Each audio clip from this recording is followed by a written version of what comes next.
دخان۔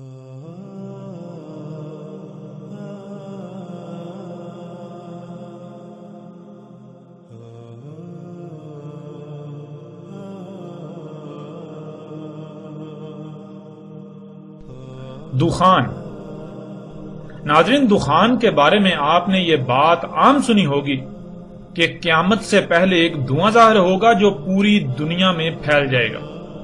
یہ قیامت کی سب سے آخری علامات میں سے ہوگا۔ حقیقت کیا ہے، اس پر کھل کر صراحت کے ساتھ بات کریں گے۔ ناظرین، گزشتہ ایک ساتھ میں آپ پر یہ بات واضح کی جا چکی کہ قیامت اور الساعۃ دونوں مختلف اشیاء ہیں۔ قیامت اللہ لائے گا، مگر الساعۃ انسانوں کے اپنے ہی مفسد اعمال کی وجہ سے آئے گی۔ الساعۃ وہ عظیم تباہی ہے جو انسانوں کے زمین و آسمانوں میں کیے گئے مفسد اعمال کے رد عمل میں سے ایک عظیم رد عمل ہے۔ یوں الساعۃ کا ذمہ دار بذات خود انسان ہوں گے۔ ناظرین، دخان علامات و اشراط الساعۃ کی سب سے آخری علامات و اشراط میں سے ایک علامت اور شرط ہے۔ حقیقت یہ ہے کہ علامات و اشراط الساعۃ میں دخان وہ آخری علامت اور شرط ہے جس کے بعد صرف دو علامات ہی بچتی ہیں۔ ان میں سے ایک عیسیٰ ابن مریم علیہ السلام کی بعثت، اور پھر سب سے آخری علامت عیسیٰ ابن مریم رسول اللہ صلی اللہ علیہ وآلہ وسلم کی موجودگی میں القاریہ ہے۔ اس کے بعد انتہائی قلیل مدت کے بعد ساعت کا قیام ہوگا، جو کہ عظیم زلزلہ ہوگا، ایسا زلزلہ کہ اگر اسے نکال دیا جائے تو پیچھے زلزلوں کی اہمیت و حیثیت ایسی رہ جائے گی جیسے کہ جسم سے تمام کی تمام ہڈی نکال دینے سے جسم کی اہمیت و حیثیت رہ جاتی ہے۔ ناظرین، آگے بڑھنے سے پہلے دخان کے بارے میں دو باتیں ذہن میں ہونا بہت ضروری ہے۔ ان میں پہلی بات یہ کہ دخان علامات الساعۃ میں سے ہے، یعنی جب دخان کا ظہور ہو جائے گا تو یہ ساعت کے بالکل سر پر آ جانے کا اعلان و علام ہوگا۔ یعنی نہ صرف الساعت کے سر پر آنے کا علام ہوگا بلکہ الساعت کے سر پر آنے کی علامت ہوگی کہ اب الساعت میں وقت بالکل ختم ہو چکا۔ اور دوسری بات یہ ہے کہ دخان ان اشراط الساعت میں سے ہے، یعنی جن وجوہات کی بنا پر الساعت آئے گی، ایسا عظیم زلزلہ آئے گا کہ تمام انسانوں کا صفحہ ہستی سے نام و نشان مٹ جائے گا۔ ان وجوہات میں سے ایک بنیادی وجہ دخان ہوں گی۔ ناظرین، اس سے پہلے کہ بات کریں دخان پر، ہم ایک بات کھول کر واضح کر دینا چاہتے ہیں، وہ یہ کہ جیسا کہ آپ گزشتہ ایک ساتھ میں دیکھ چکے ہیں کہ جن موضوعات پر بات ہوئی انہیں کھول کر واضح کیا۔ اس سے پہلے ان کے بارے میں کیسی دیو مالائی کہانیاں پھیلا دی گئی تھی، اتنی پھیلا دی گئی کہ زبان زدعام ہو گئی، جس کی وجہ سے حق بالکل چھپ کر رہ گیا۔ بالکل عین اسی طرح ساتھ کی اس علامت و شرط یعنی دخان کے بارے میں بھی کیا گیا۔ آج تک یہ پھیلا دیا گیا کہ قیامت کے قریب ایک دھواں ظاہر ہوگا، لیکن حقیقت ناظرین اس کے بالکل برعکس ہے۔ دخان عربی میں دھوئیں کو نہیں بلکہ گیسوں کو کہا جاتا ہے، اور پھر یہ دخان نہیں بلکہ دخان ہے۔ یعنی آپ سکرین پر نظر آنے والی قرآن کی اس آیت میں بھی دیکھ سکتے ہیں کہ لفظ دخان کے نون کے نیچے دو زیریں ہیں، اور عربی کا اصول ہے کہ جب بھی دو زیریں استعمال ہوتی ہیں تو پھیلاؤ آتا ہے، یعنی جمع کا صیغہ بن جاتا ہے، اور اس کے برعکس دو زبریں سکڑپن پیدا کرتی ہیں۔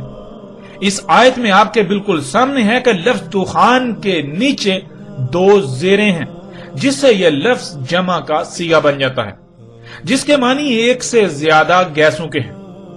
اور یوں ناظرین، آج تک مذہبی طبقے کی طرف سے دیا جانے والا دھوکہ بھی چاک ہو جاتا ہے کہ جسے آج تک دھواں کہا جاتا رہا اور عام کر دیا گیا، وہ دھواں نہیں، دھواں تو واحد ہے بلکہ دخان جمع کا صیغہ ہے، جس کے معنی ایک سے زائد گیسیں ہیں۔ پھر ناظرین، اس کے علاوہ آج تک یہ بات بھی نہیں بتائی گئی کہ اس کی وجہ کیا ہوگی، کیونکہ اس کائنات میں یہ اٹل حقیقت ہے کہ ہر عمل کے پیچھے کوئی نہ کوئی وجہ ضرور ہوتی ہے، اور ہر عمل کا رد عمل بھی ہے۔ تو پھر کیا علامات و اشراط الساعۃ میں سے ایک دخان کیا عمل ہوں گی؟ اگر عمل ہوں گی تو ان کے پیچھے وجہ کیا ہوگی؟ یہ کن کا عمل ہوگا؟ اور اگر عمل کی بجائے رد عمل ہوں گی تو پھر کس کا رد عمل ہوں گی؟ وہ کون سے اعمال ہوں گے اور ان کا ذمہ دار کون ہوگا؟ ناظرین، آج تک اس پہلو کو چھپا دیا گیا۔ ناظرین، ہمارا یہاں نہ صرف آپ لوگوں سے سوال ہے بلکہ اس طبقے سے بھی یہ سوال ہے کہ جو دین کا ٹھیکیدار بنا ہوا ہے کہ آخر آج تک ان سوالات کے جوابات کیوں نہ دیے گئے؟ کیا اس کی وجہ صرف اور صرف یہی نہیں ہے کہ دین کے ٹھیکیدار طبقے کے پاس ان سوالات کے جوابات ہی نہ تھے اور اپنی دکانداری کے بند ہونے کے خوف سے ان سوالات کو سرے سے ہی غائب کر دیا گیا اور اس اتنے اہم موضوع کو بھی باقی اہم اور حساس ترین موضوعات کی طرح دیو مالائی کہانی بنا دیا گیا؟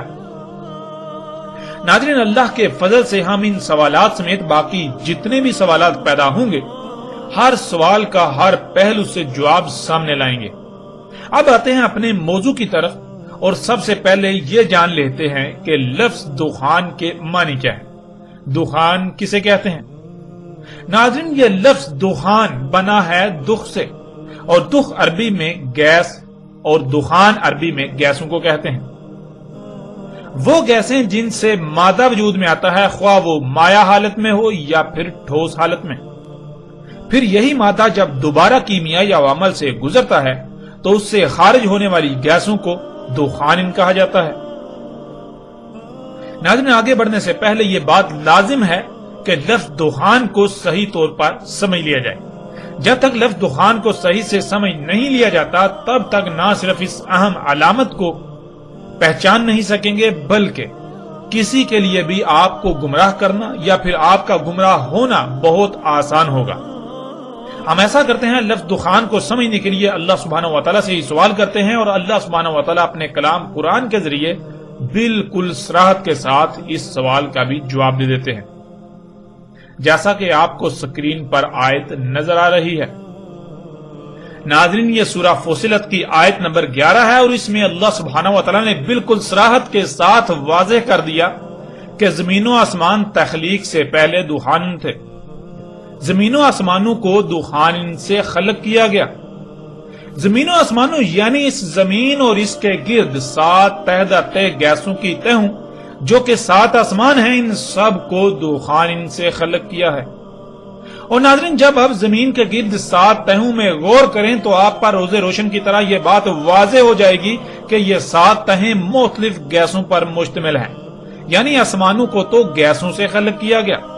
اور پھر اسی طرح آپ زمین پر موجود مادے میں غور کریں، وہ خواہ ٹھوس حالت میں ہو یا پھر مائع حالت میں، یہ سب بھی گیسوں کو مختلف کیمیائی عوامل سے گزار کر ہی وجود میں لایا گیا۔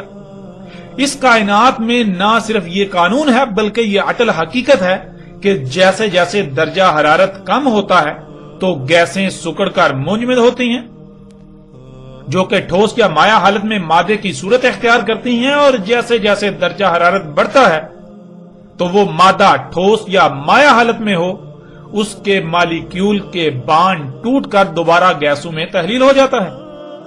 یعنی درجہ حرارت جیسے جیسے کم ہوتا ہے تو گیسیں منجمد ہو کر مائع مادے کی حالت اختیار کرتی ہیں اور ان سے پھر ٹھوس مادہ وجود میں آتا ہے، اور جیسے جیسے درجہ حرارت بڑھتا ہے تو وہی مادہ خواہ وہ ٹھوس حالت میں ہو یا مائع حالت میں اس کے مالیکیولز بانڈ ٹوٹ کر دوبارہ ایٹمز میں بدل کر گیسوں کی صورت اختیار کر لیتے ہیں۔ ناظرین، مثلا آپ خود اس کا مشاہدہ کر سکتے ہیں۔ آپ ایک درخت کو کاٹیں تو درخت کی لکڑی مادہ ہے۔ اب آپ اس لکڑی کو کیمیائی عمل سے گزاریں، یعنی اسے آگ لگائیں، اسے زیادہ درجہ حرارت پر رکھیں تو کچھ ہی دیر میں وہ لکڑی غائب ہو جائے گی اور پیچھے محض تھوڑی سی راکھ بچ جائے گی۔ اب سوال یہ پیدا ہوتا ہے کہ وہ لکڑی کہاں گئی؟ تو اس کا جواب یہ ہے کہ لکڑی گیسوں سے وجود میں آئی تھی جو دوبارہ گیسوں میں تحلیل ہو کر فضا کا حصہ بن گئی۔ تو اس سے بالکل واضح ہو جاتا ہے کہ جسے اب مادہ کہتے ہیں، خواہ مائع حالت میں ہو یا ٹھوس حالت میں، وہ بنیادی طور پر گیسیں ہیں، وہ گیسوں سے وجود میں آیا۔ اس طرح ناظرین، آپ ایک اور مشاہدہ بھی کر سکتے ہیں۔ آپ ایک برتن میں پانی لیں، پھر اس برتن کو چولہے پر رکھ کر نیچے آگ جلا دیں، کچھ ہی دیر بعد برتن سے پانی غائب ہو جائے گا۔ تو سوال یہ پیدا ہوتا ہے کہ پانی کہاں گیا؟ تو اس کا جواب بھی بالکل واضح ہے کہ پانی گیسوں سے وجود میں آیا تھا جو آگ پر رکھنے سے دوبارہ گیسوں میں تحلیل ہو کر فضا کا حصہ بن گیا۔ اسی طرح ناظرین، آپ اگر پانی کو مزید کم درجہ حرارت پر رکھیں تو وہ مائع سے ٹھوس حالت میں تبدیل ہو جائے گا، جسے آپ برف کہتے ہیں۔ تو ناظرین، یہ بات اب تک آپ پر بالکل واضح ہو چکی ہے کہ زمین و آسمانوں اور جو کچھ بھی ان میں ہے یہ سب گیسوں سے ہی وجود میں آیا، یہ سب گیسوں سے ہی خلق کیا گیا۔ اسی کا اللہ سبحانہ و تعالیٰ نے قرآن کی اسی آیت میں بھی ذکر کیا۔ اس کائنات میں بنیادی طور پر صرف اور صرف دو ہی گیسیں موجود ہیں۔ ان میں سے ایک ایسی گیس ہے جو لا تعداد گیسوں کا مجموعہ ہے، اور دوسری صرف ایک ہی گیس، اور یہ دونوں گیسیں نظر نہ آنے والی ہیں۔ جب یہ دونوں گیسیں آپس میں ملتی ہیں تو ان میں کیمیائی عوامل وقوع پذیر ہوتے ہیں، یعنی ان کے آپس میں اختلاط سے ان میں آگ بھڑکتی ہے، جس سے ان سے مزید کئی اقسام کی گیسیں خارج ہوتی ہیں۔ اس کے بعد خلا میں وہ خارج ہونے والی گیسیں آپس میں ملتی ہیں، آپس میں ملنے سے وہ مائع کی شکل اختیار کرتے ہی آگ بن جاتی ہیں، جسے ستارہ یا سورج کہا جاتا ہے۔ وہ آگ کا گولا اس وقت تک جلتا ہے جب تک کہ اس میں موجود تمام گیسیں الگ الگ ہو کر فضا میں نہیں بکھر جاتی اور پیچھے ٹھوس مادے کی شکل اختیار نہیں کر لیتی۔ جب یہ وقت آتا ہے تو کچھ ستارے تو ٹھنڈے ہو جاتے ہیں اور کچھ ستارے یا سورج ایک دھماکے سے پھٹ کر بجھ جاتے ہیں۔ ان کے پھٹنے سے ان میں وجود میں آنے والا مادہ ٹکڑے ٹکڑے ہو جاتا ہے، اور پھٹنے سے جو رفتار پیدا ہوتی ہے اسی رفتار سے وہ ٹکڑے یعنی سیارچے خلا میں تیرنا شروع کر دیتے ہیں۔ جو ستارے یعنی سورج پھٹنے کی بجائے ٹھنڈے ہو جاتے ہیں، وہ خلا میں موجود تیرنے والے سیارچوں کو وقتاً فوقتاً اپنی طرف کھینچتے رہتے ہیں۔ یوں ان پر مختلف سیارچوں کی بارش ہوتی رہتی ہے۔ ایک بار جب بارش ہوتی ہے تو اس کے بعد اس سیارے پر کیمیائی عوامل وقوع پذیر ہوتے ہیں، یعنی جیسے خام مال لا کر جب تک اسے استعمال نہیں کر لیا جاتا مزید اگلا مال نہیں منگوایا جاتا، بالکل اسی طرح جب تک سیارے پر ہونے والے سیارچوں کی بارش سے آنے والا مواد اس سیارے پر آ کر اپنے کیمیائی عوامل مکمل نہیں کر لیتا تب تک اگلے مرحلے کے لیے بارش نہیں ہوتی۔ اسی طرح مختلف مواد والے سیارچوں کی بارش ہوتی رہتی ہے اور کیمیائی عوامل وقوع پذیر ہوتے رہتے ہیں، یہاں تک کہ ایک سیارہ بالکل مکمل ہو جاتا ہے۔ سیارہ مکمل ہونے سے پہلے، یعنی جیسے زمین پر حیات کا وجود ہے، اس حیات کے لیے جو مواد درکار ہے، جیسے کہ پانی سمیت وہ تمام عناصر جنہیں زمین کے عناصر کہا جاتا ہے، یہ سب کچھ 4 مراحل میں سیارے پر سیارچوں کی بارش کی صورت میں آتا ہے۔ ان میں ایک مرحلہ ان سیارچوں کی بارش پر مبنی ہوتا ہے جس میں آگ کی قوت والے عناصر موجود ہوتے ہیں، جیسے گندھک، یورینیم وغیرہ، ایک لوہے کے سیارچوں کی بارش، ایک مختلف دھاتوں کے سیارچوں والی بارش، اور چوتھی جمے ہوئے پانی والے سیارچوں کی بارش، جو کہ سب سے آخری مرحلہ ہوتا ہے۔ آخری مرحلے سے پہلے جتنی بھی سیارچوں کی بارشیں ہوتی ہیں، اور ہر مرحلے میں جب وہ مواد جو خلا سے آتا ہے وہ کیمیائی عوامل سے گزرتا ہے تو اس سے مختلف گیسیں خارج ہوتی ہیں، جو کہ سیارے کے گرد حصار کی صورت میں اکٹھا ہوتی رہتی ہیں۔ اور جب آخری بارش ہوتی ہے پانی کے سیارچوں والی، تو وہ سیارچے جب کیمیائی عوامل سے گزرتے ہیں، یعنی حرارت ملنے سے پگھلتے ہیں، تو ان سے خارج ہونے والی گیسیں نہ صرف پہلے اکٹھا ہونے والی گیسوں کو اس ترتیب سے اوپر دھکیلتی ہیں کہ وہ اوپر 6 تہوں میں تہ در تہ تقسیم ہو جاتی ہیں، بلکہ پانی کے سیارچوں سے خارج ہونے والی گیسوں ہائیڈروجن و آکسیجن سے بھی سیارے کے گرد پہلی طے وجود میں آ جاتی ہے، جسے اس زمین کے گرد ہم پہلا آسمان کہتے ہیں، جو سطح زمین سے لے کر 3 سے 12 کلومیٹر تک بلند ہے۔ یوں نہ صرف ایک سیارہ مکمل ہوتا ہے جیسے ہماری زمین مکمل ہوئی، بلکہ اس کے گرد گیسوں کے ساتھ تہ در تہ آسمانوں کا ایک پیچیدہ ترین حصار قائم ہو جاتا ہے، جو نہ صرف زمین یعنی اس سیارے کے لیے لباس کی حیثیت رکھتا ہے، بلکہ زمین کو لاتعداد آفتوں سے محفوظ رکھتا ہے، جو زمین پر حیات کی بقا کی ضمانت ہوتا ہے۔ ناظرین، اس کے بعد اس پانی کے سیارچوں سے وجود میں آنے والے سمندروں سے زمین پر نظام حیات کا آغاز ہوتا ہے، اور بالکل یہی سب اس زمین پر ہوا، اور بالکل اس طرح یہ زمین ہماری وجود میں آئی۔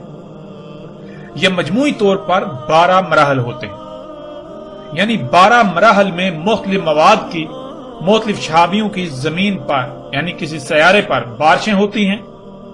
جب وہ 12 مراحل مکمل ہو جاتے ہیں تو وہ سیارہ مکمل ہو جاتا ہے، اور اس وقت اس کائنات میں، اس پوری کائنات میں صرف اور صرف ایک ہی سیارہ یعنی سیارہ مکمل ہوا، اور وہ ہے زمین.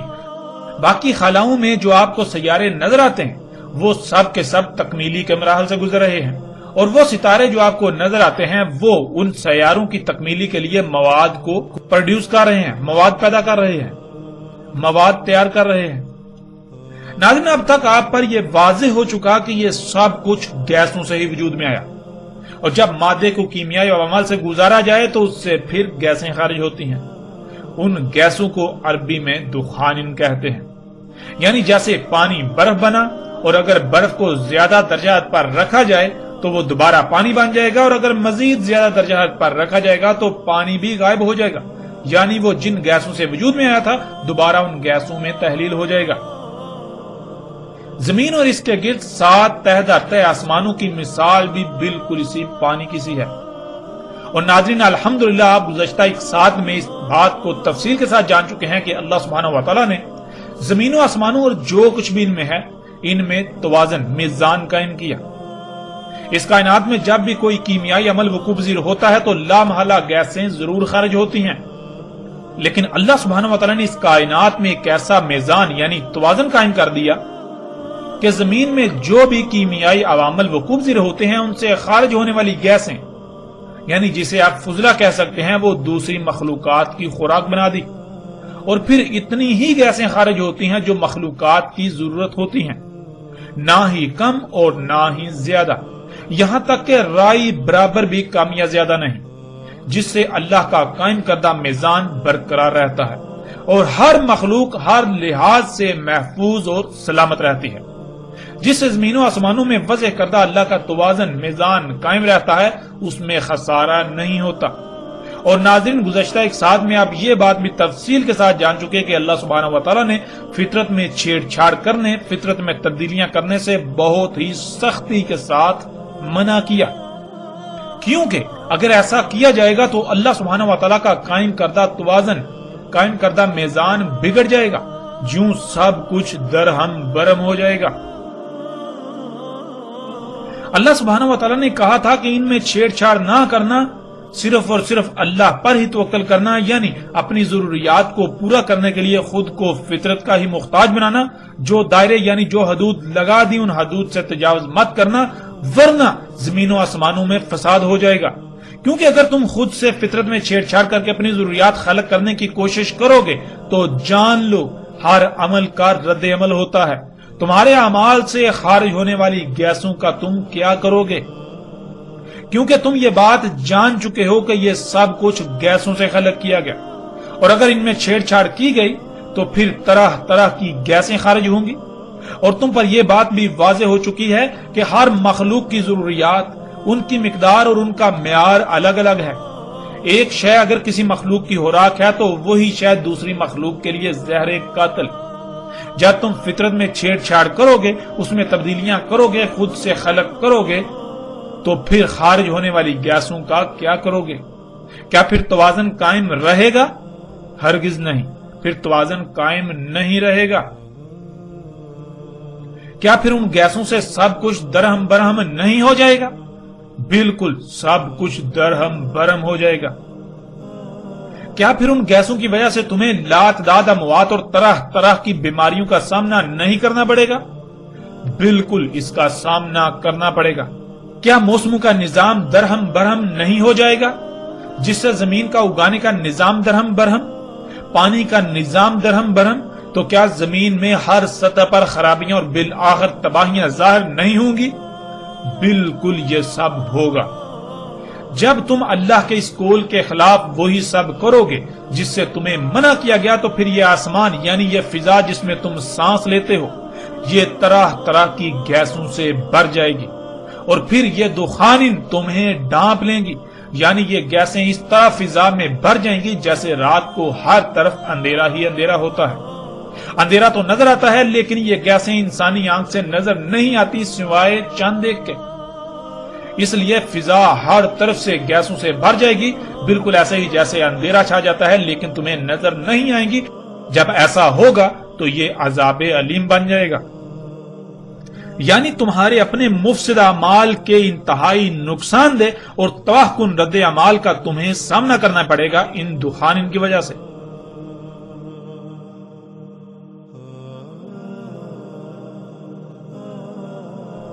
یہ تھی ناظرین دخان علامات و اشراط الساعۃ میں سے ایک۔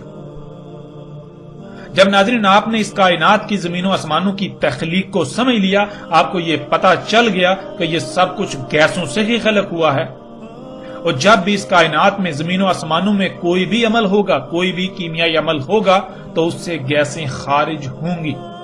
ان گیسوں کو اللہ سبحانہ و تعالیٰ نے دخان کہا۔ جب آپ نے یہ بات سمجھ لی تو دخان جو کہ علامات و اشراط الساعۃ میں سے ایک ہے اور سب سے آخری علامات و اشراط میں سے ایک ہے، اسے سمجھنا آپ کے لیے بالکل آسان ہو جائے گا۔ اور اسی کا ناظرین اللہ سبحانہ و تعالیٰ نے قرآن کی سورہ دخان میں بھی ذکر کیا۔ سورہ دخان میں بھی اللہ سبحانہ و تعالیٰ نے زمین و آسمانوں کی تخلیق کو محور بنایا، اور پھر زمین و آسمانوں کی تخلیق جو ان کی پیچیدگیاں ہیں ان کا ذکر کیا۔ یہ بات واضح کی کہ اللہ سبحانہ و تعالیٰ نے زمین و آسمانوں کو کس طرح خلق کیا۔ اگر تم ان میں پنگے لوگے، ان میں چھیڑ چھاڑ کرو گے تو پھر نتیجہ کیا نکلے گا؟ اسی کا اللہ سبحانہ و تعالیٰ نے سورہ دخان میں ذکر کیا۔ اس سے پہلے کہ ہم بات کریں باقاعدہ سورہ دخان کی آیات پر، ہم یہ بات جان لیں، ہم غور و فکر کریں کہ کیا آج یہ سب کچھ نہیں ہو چکا؟ کیا انسانوں نے فطرت کو رب بنانے کی بجائے، فطرت پر توکل کرنے کی بجائے، اپنی ضروریات کو پورا کرنے کے لیے فطرت پر انحصار کرنے کی بجائے، فطرت پر توکل کرنے کی بجائے خود سے سب کچھ خلق نہیں کیا؟ ناظرین ذرا اپنے ارد گرد نگاہ دوڑائیں، اپنے ہی گریبان میں جھانکیں اور دیکھیں، کیا اپنی ضروریات کو پورا کرنے کے لیے آج فطرت پر انحصار کیا جا رہا ہے یا اس سے برعکس مصنوعی اشیاء پر؟ انسان خود سب کچھ خلق کر رہا ہے اللہ کے مقابلے پر، فطرت کے مقابلے پر؟ ذرا غور تو کریں، ذرا غور کریں۔ آپ اپنی سواری کی حاجت کو پورا کرنے کے لیے فطرت پر انحصار کرتے ہوئے گدھے، گھوڑے، خچر جو فطرت نے آپ کو سواری کی ضرورت کو پورا کرنے کے لیے عطا کیے، آپ کے لیے خلق کیے، ان پر توکل کر رہے ہیں، ان پر انحصار کر رہے ہیں، یا پھر مصنوعی ذرائع جو آپ نے خلق کیے ان پر انحصار کر رہے ہیں؟ حقیقت آپ کے سامنے ہے۔ اور جب یہ ذرائع خلق کیے جاتے ہیں تو پھر کیا طرح طرح کی گیسیں خارج نہیں ہوتی؟ پھر ناظرین غور کریں، وہ گیسیں کہاں جاتی ہیں؟ کیا ان گیسوں سے یہ فضا، یہ پہلا آسمان جس میں آپ رہ رہے ہیں، سانس لے رہے ہیں، یہ ہر طرف سے نہیں بھر چکا؟ اس طرح ناظرین آپ جو کچھ بھی استعمال کرتے ہیں، آپ جن اشیاء سے اپنی ضروریات پوری کرتے ہیں، کیا آپ فطرت پر انحصار کر رہے ہیں یا پھر مصنوعی اشیاء پر؟ اور پھر وہ اشیاء کیسے خلق کی جاتی ہیں؟ جہاں جن کارخانوں میں وہ اشیاء خلق کی جاتی ہیں، ذرا غور کریں ان کارخانوں سے خارج ہونے والی گیسیں کہاں جاتی ہیں؟ کیا ان کارخانوں سے گیسیں خارج نہیں ہو رہی؟ اگر خارج ہو رہی ہیں تو وہ گیسیں خارج ہونے کے بعد کہاں جاتی ہیں؟ ذرا غور تو کریں، کیا ان گیسوں سے یہ فضا نہیں بھر چکی؟ آج حقیقت ہر لحاظ سے آپ کے سامنے ہے۔ پھر ان طوفان، ان طرح طرح کی گیسوں کی وجہ سے اس زمین پر آباد انسانوں سمیت تمام مخلوقات کو کن ہلاکتوں کا سامنا ہے، یہ بھی آج آپ سے چھپا ہوا نہیں رہا، اس سب کو بھی آپ اپنی آنکھوں سے دیکھ رہے ہیں۔ کیا ناظرین اب بھی علامات و اشراط الساعۃ کی سب سے آخری علامات میں سے ایک دخان بالکل کھل کر واضح نہیں ہو چکی؟ کیا آج آپ اپنی آنکھوں سے نہیں دیکھ رہے؟ کیا آج آپ اسی وقت میں موجود نہیں ہیں؟ آج آپ اسی وقت میں موجود ہیں۔ ذرا اپنی آنکھیں کھولیے، غور و فکر کیجئے اس سے پہلے کہ دیر ہو جائے۔ آپ سے سوال ہے کہ آپ ان حقائق کا کس طرح انکار کر سکتے ہیں؟ یہ تو سب کچھ کھلم کھلا آپ کے سامنے ہے، یہ کوئی دیو مالائی کہانیاں نہیں ہیں، یہ حق ہے جسے آپ آج اپنی آنکھوں سے دیکھ رہے ہیں۔ اور ناظرین اگر یہ دخان نہیں ہے تو پھر یہ کیا ہے؟ کیا ہے؟ کیا اللہ سبحانہ و تعالیٰ نے اس کا ذکر نہیں کیا؟ اگر اس کا ذکر کیا تو پھر یہ کیا ہے؟ اللہ سبحانہ وتعالی نے اس کا کس طور پر ذکر کیا، کیسے ذکر کیا؟ اگر یہ دخان نہیں ہے، اگر یہ دخان نہیں ہے تو آپ کو ثابت کرنا پڑے گا کہ یہ دخان نہیں ہے، یعنی یہ طرح طرح کی گیسیں نہیں ہیں، یہ وہ گیسیں نہیں ہیں کہ جن سے یہ سب اللہ نے خلق کیا۔ اپنی آنکھیں کھولیں اس سے پہلے کہ دیر ہو جائے، اپنی آنکھیں کھولیں۔ ناظرین، اب بھی کیا کوئی شک رہ جاتا ہے؟ نہ صرف اللہ سبحانہ و تعالی نے قرآن میں یہ بات واضح کر دی کہ زمین و آسمانوں اور جو کچھ بھی ان میں ہے یہ سب کا سب گیسوں سے خلق کیا گیا ہے، بلکہ آپ خود بھی اس کا مشاہدہ کر سکتے ہیں۔ وہ لوگ جو کیمسٹری کا تھوڑا سا بھی علم رکھنے والے ہیں وہ یہ بات جانتے ہیں کہ یہ سب کچھ گیسوں سے خلق کیا گیا، اور جو کیمسٹری کا علم نہیں رکھتے ان کے لیے بھی یہ بات جاننا رائی برابر بھی مشکل نہیں ہے۔ وہ ایسا کریں، ایک لکڑی کا ٹکڑا لیں، اسے آگ لگائیں اور تھوڑی دیر بعد جب پیچھے چند گرام راکھ رہ جائے تو غور کریں کہ وہ لکڑی کہاں گئی۔ جب غور کریں گے تو ان پر یہ بات کھل کر واضح ہو جائے گی کہ لکڑی جو کہ مادہ تھا وہ گیسوں کو مختلف کیمیائی عوامل سے گزار کر وجود میں لایا گیا تھا، دوبارہ کیمیائی عمل سے گزرنے کے بعد وہ گیسوں میں تبدیل ہو گیا جن سے وہ وجود میں آیا تھا۔ ایسے ہی پانی کو آگ پر رکھیں تو وہ دیکھتے ہی دیکھتے گیسوں میں تحلیل ہو کر فضا میں بکھر جائے گا۔ جو کچھ دیر پہلے پانی تھا، مائع حالت میں مادہ تھا، وہ گیسوں میں بدل چکا۔ اس طرح آپ اگر کسی برتن میں ٹھنڈا پانی بھریں اور اسے گرمی والی جگہ پر رکھ دیں تو دیکھتے ہی دیکھتے اس برتن کے بیرونی حصے پر شبنم کے قطروں یا پسینے کی طرح پانی نظر آنا شروع ہو جائے گا۔ تو سوال یہ پیدا ہوتا ہے کہ برتن کی بیرونی پرت پر پسینے کی طرح پانی کی تہ کہاں سے وجود میں آ گئی؟ جب غور کریں گے تو آپ پر یہ بات واضح ہو جائے گی کہ وہ پانی اسی فضا میں گیسوں کی صورت میں موجود تھا۔ کم درجہ حرارت جو کہ ان گیسوں کا نقطہ انجماد تھا، اس کی وجہ سے وہ گیسیں منجمد ہو کر پانی کی صورت اختیار کر گئیں اور برتن کی بیرونی پرت پر چپک گئیں۔ ناظرین، یہی مشاہدہ آپ کسی ایسی جگہ بھی کر سکتے ہیں جہاں پانی بالکل بھی نہ ہو۔ مثلا آپ کسی ایسے صحرا میں موجود ہوں جہاں دور دور تک پانی کا نام و نشان بھی نہ ہو۔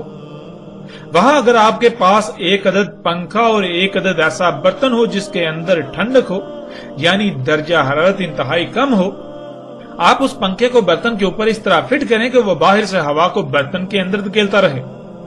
اندر کم درجہ حرارت ہونے کی وجہ سے وہ ہوا منجمد ہو کر پانی کی صورت اختیار کرتی رہے گی۔ یوں کچھ ہی وقت میں آپ پینے کے لیے بالکل صاف پانی حاصل کر سکتے ہیں۔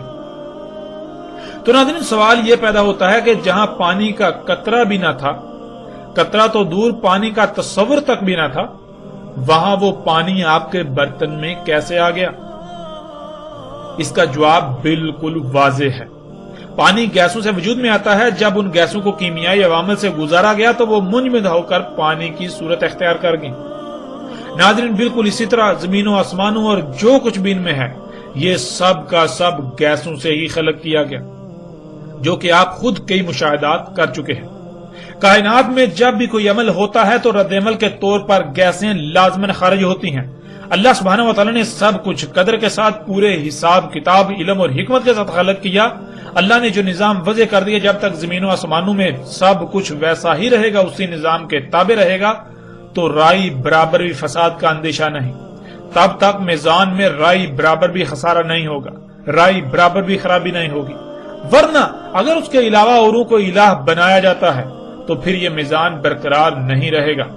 آپ غور کریں، آج پوری دنیا میں کیا ہو رہا ہے؟ کیا اللہ کے علاوہ اوروں کو الہ نہیں بنایا جا چکا؟ حقیقت آپ کے سامنے ہے۔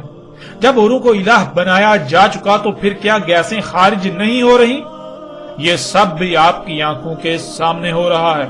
تو پھر کیا یہ گیسیں زمین و آسمانوں میں سب کچھ تباہ و برباد کر کے نہیں رکھ دیں گی؟ بالکل، یہ سب بھی آج آپ اپنی آنکھوں سے ہوتا ہوا دیکھ رہے ہیں۔ ناظرین، جب یہ سب آپ اپنی آنکھوں سے دیکھ رہے ہیں، اس اٹل حقیقت کو اپنی آنکھوں سے دیکھ رہے ہیں، تو پھر اس سے انکار کس صورت کر سکیں گے؟ یہ دخان کیا آج پوری دنیا کے انسانوں کے لیے عذاب علیم نہیں بن چکے؟